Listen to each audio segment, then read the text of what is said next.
All right. It's about that time. Y'all know what's up, man.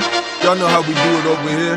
It's your boy Swift Dollars, and we about to get straight to it, man. We're gonna take it down to the know you today, where we got breaking news in the jail escape from New Orleans. All right, so we got this brother right here on the screen who goes by the name of Sterling Williams. That's right, 33-year-old Sterling Williams, the maintenance man at the jail. They done sniffed him out. He's accused of cutting off the water so the 10 inmates could escape through, that's right, this right here, through behind the toilet. Y'all keep it locked right here. We're going to break this whole thing down and more. Keep it locked. Straight Shoota Podcast, baby. Let's go.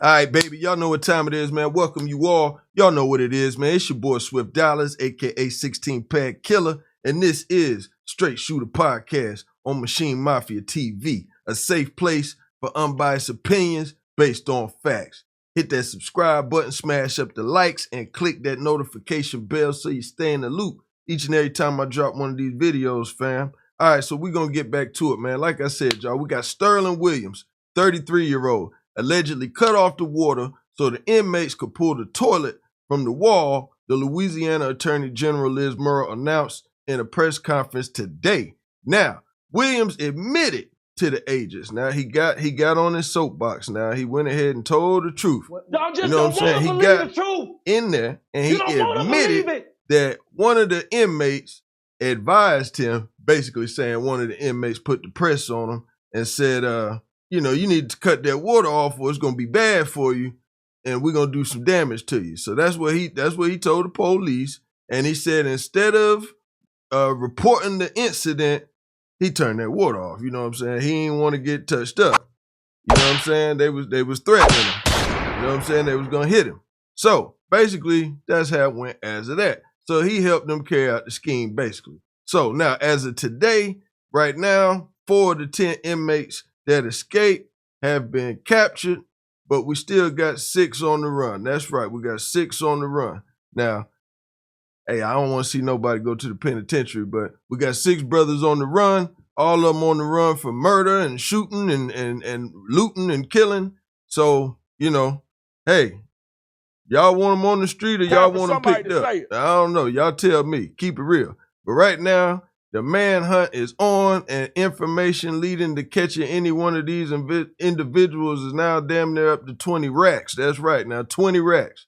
So we got the New Orleans Parish Sheriff, Susan Hudson, that's right, Susan Hudson, said at a news conference on Friday that there were signs that the escape was from the inside, but they didn't really want to say nothing because the press was bombing on them at the press conference. I'm talking about they was dropping bombs because from what they said, they was like, yo, y'all got 900 cameras in there.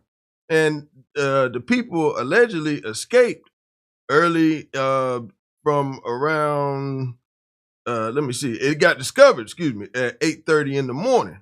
So they was already gone 8 hours before anybody knew they was gone. They said when they broke out, the dude at the tower went to go get a cheeseburger. Like, come on, bro. What in the world going on? That sounds like an inside job all the way to me. You know? Just don't want to believe it. Y'all might not want to believe it, but we knew that now. Come on now. Sterling probably know the boys. Now, they probably from the same hood, kick back, chilling. Y'all know Sterling. Sterling had to look out.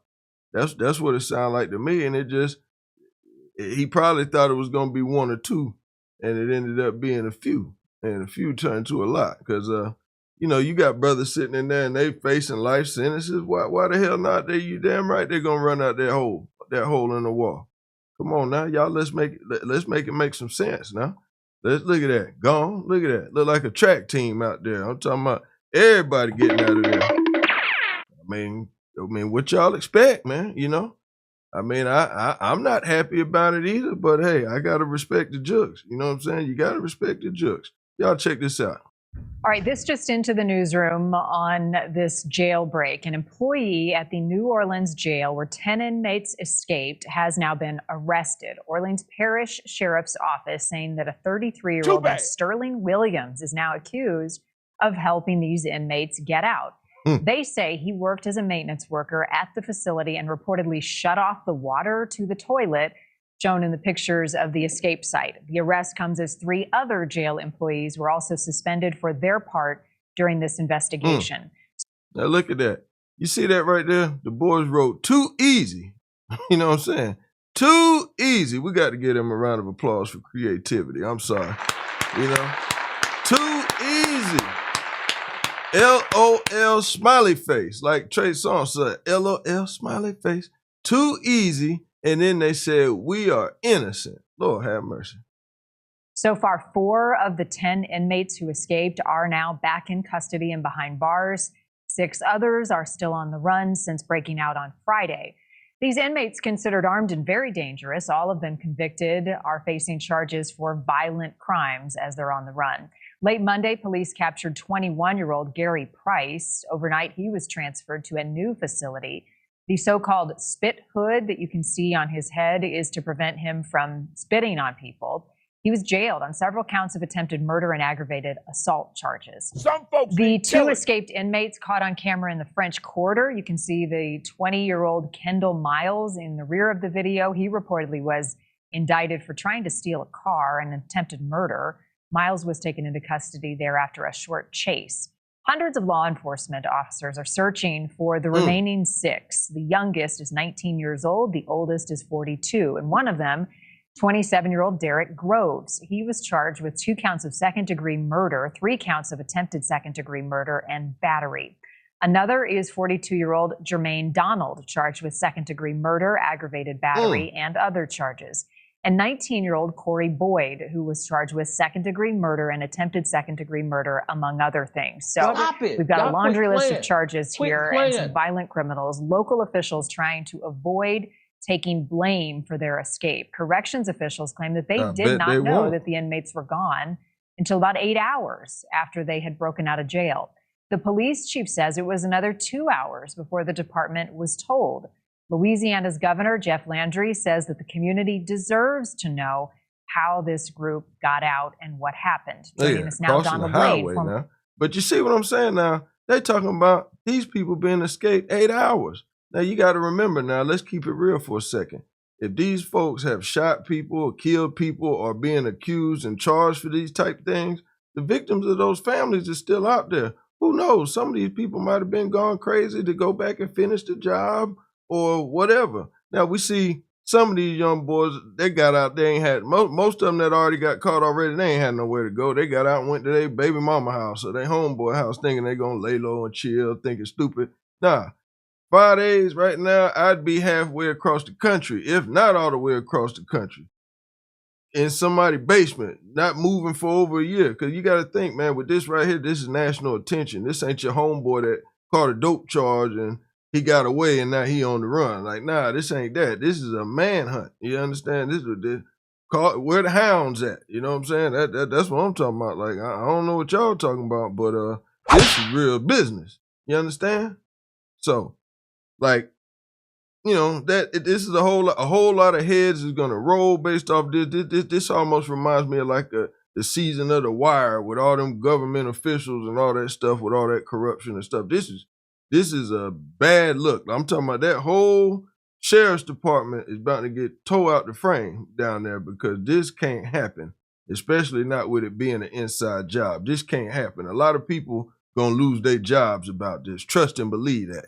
Former Secret Service agent for Bush Sr. and Clinton. Thank you for being here and welcome. Let's start with this latest jail employee who has been taken into custody and is now accused of shutting off the water, allowing them to break through that wall where the toilet was. This was a maintenance worker. My first question goes to the kind of background checks these people go through in order to get a job like that in a place that is less than desirable, to say the least. Good morning, Marty. Good to see you. Yeah, you start there. Who are they hiring? Why are they hiring folks who would be inclined to do things like this? Right now, there's a massive shortage around the nation for jail workers, these types of workers. not a desirable necessarily job in the criminal justice system. So you start there, but still just extraordinary. Of course, I kind of knew from the beginning you had to have insiders involved. I don't think this will be the last one, unfortunately. And the second question comes to redundancy. So, okay, if you've got cracks in the system, you've got a maintenance worker who allegedly is going to let these guys help them escape. What's the redundancy, right? What's the plan B to prevent something like this from happening? The cameras. I mean, the fact that they were able to get a 7-8 hour head start is quite troubling. Oh, it's just totally preposterous. I mean, there have to be checks and balances with any one job that a person has. And here, this was a colossal breakdown in those types of things, redundancy, backups, supervisors checking to make sure employees are doing their jobs. That's why I say it wouldn't be surprising to me if there are more personnel actively involved, not just malfeasance, but actively involved in the escape that work there, because there are so many things that were missed. I mean, you have folks, sawing through rebar, you have, toilets being ripped out, doors being jimmied off their tracks, things that attract a lot of attention and make a lot of noise. The fact that this wasn't caught. And then after the escape, as you rightly said, some 7 to 8 hours before we even know these folks are gone, it's just a colossal breakdown all the way around. So basically, he made my point.